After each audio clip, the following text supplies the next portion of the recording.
Halo teman-teman, nama saya Elita Novalina BR Sitorus, NPM saya C1B018161. Saya mahasiswi dari Universitas Bengkulu, jurusan manajemen, dan sekarang saya berada di tingkat semester 5. Dalam video ini saya akan menjelaskan tentang manajemen lembaga keuangan dan perbankan di Indonesia. Yang pertama, saya akan menjelaskan tentang perkembangan perbankan di Indonesia. Kondisi dunia perbankan di Indonesia telah banyak mengalami perubahan dari waktu ke waktu, yang disebabkan oleh faktor internal dalam dunia perbankan dan juga disebabkan oleh faktor eksternal luar dunia perbankan yang mencakup sektor real dalam dunia perekonomian, hukum, sosial, dan politik.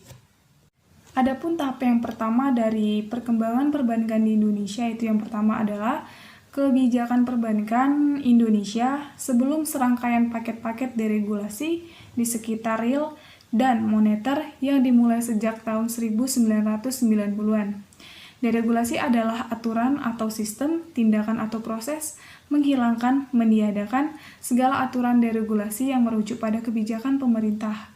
Juga menghilangkan atau mengurangi aturan administratif yang mengekang kebebasan gerak modal atau barang dan jasa. Deregulasi ini dimaksudkan untuk membuat suasana perbankan di Indonesia menjadi lebih baik lagi atau stabil.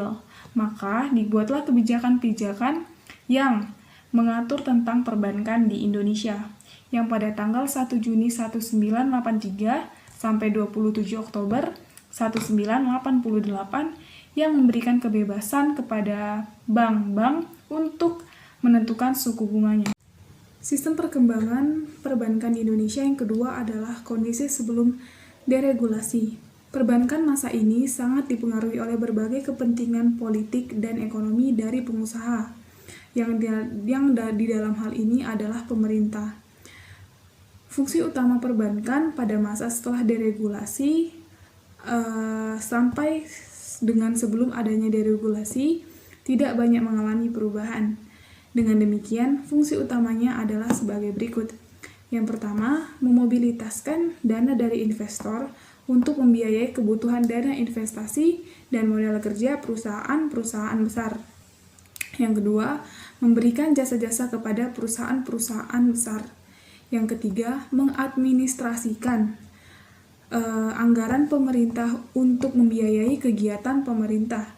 Yang keempat adalah menyalurkan dana anggaran untuk membiayai program dan proyek pada sektor-sektor yang ingin dikembangkan oleh pemerintah. Maka, bank-bank yang secara tidak tegas untuk memobilitaskan dana seluas-luasnya dari seluruh anggota masyarakat dan juga tidak diarahkan untuk mengembangkan perekonomian rakyat seluas-luasnya. Kebijakan yang terkait dengan sektor perbankan hanya ditekankan pada kegiatan usaha-usaha besar dan program-program pemerintah. Selain karena pola kebijakan otoriter moneter pada waktu itu yang belum mementingkan mobilisasi dana dari masyarakat luas.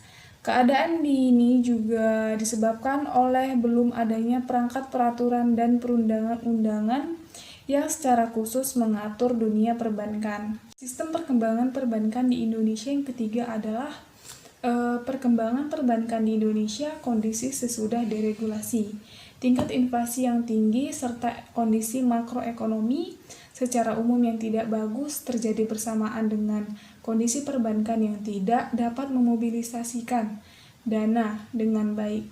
Untuk mengatasi situasi yang serba tidak menguntungkan ini, dengan cara yang ditempuh pemerintah pada waktu itu adalah dengan melakukan serangkaian kebijakan berupa deregulasi di sektor real dan sektor moneter. Yang terakhir adalah sistem perkembangan perbankan Indonesia. Kondisi perbankan terkini. Otoritas Jasa Keuangan atau OJK menegaskan sampai saat ini kondisi bank secara umum masih bagus. Dari 118 bank, sebagian besar memiliki rating 2 atau bagus dan hanya sekitar 10% yang berada di rating 3 atau standar. Industri perbankan masih tumbuh, kredit tumbuh 4,8%, dana tumbuh sekitar 4,15%, dan dapat dikatakan masih terdapat pertumbuhan. Sementara akibat depresiasi rupiah yang terkait adalah resiko pasar melalui neraca dan jenis banknya.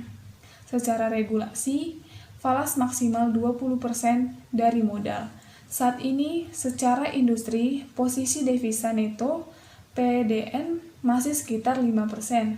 Secara individual, PDN 54 bank devisa ada di posisi PDN 2-10%, jauh dari threshold. Dari 54 bank devisa itu, 51 bank posisinya long atau beli. Artinya, meski rupiah melemah, balance sheet atau neraca bank memberikan efek positif bagi laba rugi. Selanjutnya saya akan menjelaskan sistem perbankan di Indonesia.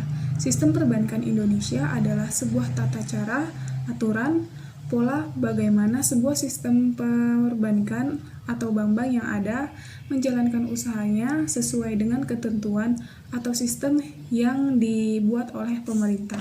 Sistem perbankan di Indonesia terbangun dengan konsep yang dilandaskan dengan perekonomian yang ada. Indonesia menetapkan perekonomiannya sebagai sistem perekonomian yang demokrasi dilandaskan dengan dasar negara yaitu Pancasila. Hal ini diatur dalam Undang-Undang Asas Perbankan Indonesia dalam Pasal 2 Nomor 7 Tahun 1992 yang berbunyi, Perbankan Indonesia dalam menjalankan usahanya berasaskan demokrasi ekonomi dengan prinsip kehati-hatian. Selanjutnya adalah kita menganalisa sistem perbankan di Indonesia yang mencakup beberapa hal. Yang pertama itu adalah sistem informasi manajemen dan sektor perbankan Bank Indonesia atau SIM SPBI yang di dalamnya terdapat beberapa hal lagi. Yang pertama adalah meningkatkan efektivitas dan efisiensi sistem pengawasan dan pemeriksaan bank. Yang kedua, menciptakan keseragaman atau standarisasi dalam menjalankan tugas pemeriksaan dan pengawasan. Yang ketiga, mengoptimalkan pengawasan dan pemeriksaan bank dalam menganalisa kondisi bank. Yang keempat, memudahkan audit oleh pihak yang berkepentingan. Yang terakhir, meningkatkan keamanan dan integritas data serta informasi. Sistem informasi manajemen dan sektor perbankan Bank Indonesia terdiri dari 3 subsistem, yakni yang pertama adalah Sistem Informasi Manajemen Pengawas atau SIMWAS, yang bertujuan melakukan pemeriksaan dan penelitian bank umum. Melalui SIMWAS ini, pengawas bank akan mampu mengoptimalkan kegiatan analisa dan memperoleh informasi mengenai kondisi keuangan. Yang kedua, Sistem Informasi Bank dalam Investigasi atau SIBADI. Melalui SIBADI dapat dilakukan pemantauan tugas dalam rangka investigasi tindak pidana di bidang perbankan. Yang ketiga, Data Mart atau data pokok bank sebagai penyedia informasi yang berkaitan dengan kelembagaan, kepemilikan, dan kepengurusan operasional dan strategi pengawasan yang diterapkan pada suatu bank sehingga diharapkan dapat mengoptimalkan informasi dalam rangka pengawasan dan pembinaan bank. Selanjutnya saya akan menjelaskan lembaga keuangan bank. Lembaga keuangan merupakan suatu lembaga keuangan yang memberikan jasa-jasa keuangan dan menarik dana dari masyarakat secara langsung. Selain memiliki fungsi menghimpun dan menyalurkan dana, bank juga berfungsi untuk memberikan pelayanan kepada masyarakat berupa penawaran jasa-jasa, seperti jasa pengiriman uang, penyimpanan barang berharga, serta memberikan rasa aman kepada para masyarakat yang menggunakan jasa-jasanya. Di Indonesia sendiri kita mengenal ada 3 macam lembaga keuangan bank, yaitu bank sentral, bank umum, dan bank pekreditan rakyat. Pertama adalah bank sentral. Bank sentral dapat diartikan sebagai lembaga yang bertanggung jawab untuk menstabilisasikan harga maupun nilai mata uang yang berlaku di suatu negara. Di Indonesia sendiri, yang dijadikan sebagai bank sentral adalah Bank Indonesia. Secara geografis, yang dinamakan Bank Sentral Indonesia adalah bank yang berkantor pusat di Jakarta dan memiliki kantor cabang di berbagai provinsi. Sebagai Bank Sentral Indonesia, BI memiliki tujuan pokok, yaitu untuk memelihara dan menstabilisasi nilai mata uang rupiah. Yang dimaksudkan dengan menstabilisasikan nilai mata uang, yaitu meliputi kestabilan nilai uang terhadap barang maupun jasa yang diukur dengan inflasi, serta kestabilan terhadap nilai tukar mata uang dengan mata uang asing. Tugas pokok dari bank sentral sendiri adalah yang pertama mengatur sirkulasi uang dengan cara menjalankan kebijakan moneter. Yang kedua, mengatur dan mendorong kelancaran sistem pembayaran dan produksi. Lembaga keuangan yang kedua adalah bank umum. Bank umum adalah bank yang melaksanakan kegiatan usaha secara konvensional atau berdasarkan prinsip syariah yang dalam kegiatannya memberikan jasa dalam lalu lintas pembayaran. Pada dasarnya, fungsi sebuah bank adalah sebagai lembaga perantara keuangan. Dana yang ada di masyarakat dihimpun untuk kemudian disalurkan kepada masyarakat yang membutuhkan. Bank umum berperan sebagai lembaga keuangan yang berfungsi untuk menghubungkan pihak-pihak yang memiliki kelebihan dana dengan pihak-pihak yang membutuhkan dana. Lembaga keuangan yang terakhir adalah lembaga bank perkreditan rakyat. Bank perkreditan rakyat adalah lembaga keuangan yang menerima simpanan bank dalam bentuk deposito berjangka, tabungan, atau bentuk lainnya yang dipersamakan dan menyalurkan dana sebagai usaha BPR. Beberapa tugas pokok dari bank perkreditan rakyat adalah yang pertama memberikan kredit, menghimpun dana dari masyarakat berupa tabungan, deposito berjangka, ataupun lainnya yang serupa. Yang ketiga, menawarkan penempatan dana dan pembiayaan melalui prinsip syariah berdasarkan ketetapan dari Bank Indonesia. Yang keempat, menempatkan dananya berbentuk sertifikat Bank Indonesia, sertifikat deposito, tabungan bank lain, dan deposito berjangka. Selanjutnya saya akan menjelaskan tentang arsitektur perbankan Indonesia. Arsitektur perbankan Indonesia merupakan suatu kerangka dasar pengembangan sistem perbankan Indonesia yang bersifat menyeluruh untuk rentang waktu 5-10 tahun. Dengan tujuan untuk memperkuat fundamental industri perbankan di Indonesia, Bank Indonesia mulai tahun 2004 berusaha menerapkan arsitektur perbankan Indonesia. Kebijakan pengembangan industri perbankan di masa depan, seperti yang diungkapkan dalam arsitektur perbankan Indonesia, dilandasi oleh misi yang pertama, menciptakan sistem perbankan sehat, kuat, dan sistem efisiensi. Yang kedua, menciptakan kestabilan sistem keuangan. Yang ketiga, mendorong pertumbuhan ekonomi nasional.